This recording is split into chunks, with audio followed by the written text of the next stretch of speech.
Welcome to Yog with Yuvi channel. இன்னைக்கு நம்ம பார்க்க போகிறது ஒரு குக்கிங் டிப். அதனால தான் நான் சமையல் கட்டில் இருந்து பேசுகிறேன். இன்னைக்கு நாங்கள் பிரியாணிக்கு நம்ம எப்பவுமே அவிச்ச முட்டை தான் சாப்பிடுவோம். நாங்கள் டிஃப்ரெண்ட்டாக ஒரு கார்ன் கலக்கி செய்யலாம் அப்படின்னு இருக்கிறோம். இங்கே பாருங்க, பிரியாணி தம் பிரியாணி ரெடி ஆகிட்டு இருக்குது. பக்கத்துலேயே நான் கார்ன் கலக்கி செய்ய போகிறேன்.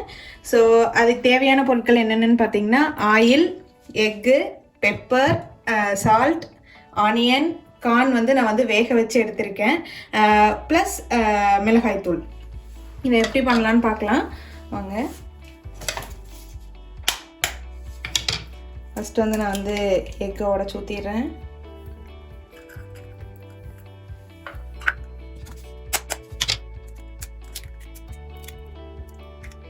ரெண்டு எக்கு, பெப்பர்,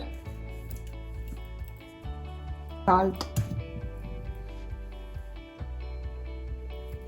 ஃபைனாக கட் பண்ண வெங்காயம், அடுத்தது நம்ம வேக வச்ச கார்னு,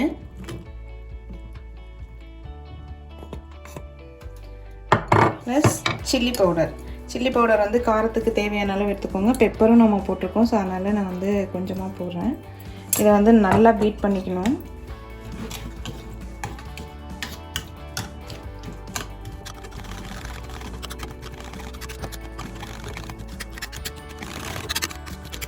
நல்லா பீட் பண்ணியாச்சு.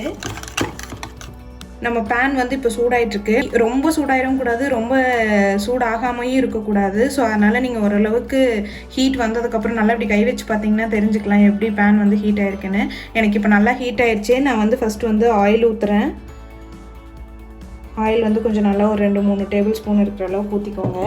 ஊற்றிட்டு நம்ம கலக்கியை நல்லா கலக்கி விட்டுட்டு, பேனில் இப்படி ஒரு ஓரமாக போய் தேங்குது இல்லையா, ஸோ அதனால் நம்ம எப்போவுமே இப்படி பண்ணிவிட்டு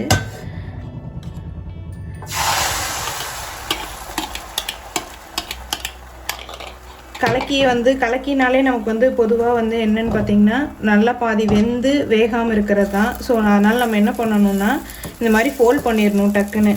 ரொம்ப நேரம் வேக விடக்கூடாது. ஸோ அதனால் நீங்கள் நல்லா ஃபோல்ட் பண்ணிடுங்க. அப்போ தான் கலக்கி மாதிரி இருக்கும், இல்லைன்னா ஆம்லேட் மாதிரி ஆகிடும். ஸோ அதனால் டக்குன்னு இந்த மாதிரி லைட்டாக வெந்த உடனேயும்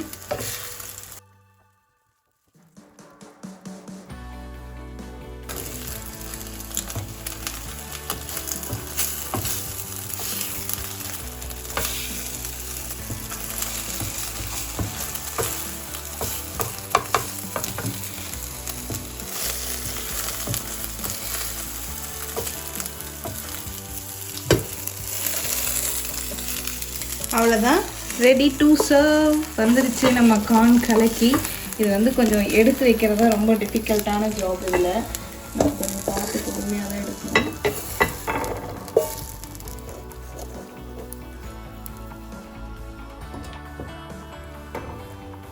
இதுக்கு மேலே நம்ம வேணும்னா லைட்டாக பெப்பர் போட்டுக்கலாம். லைட்டாக பெப்பர் மட்டும் தூவி விட்டுட்டு அப்படியே சாப்பிட்றலாம். பிரியாணிக்கு ஒரு நல்ல சைட் டிஷ் ரெடி.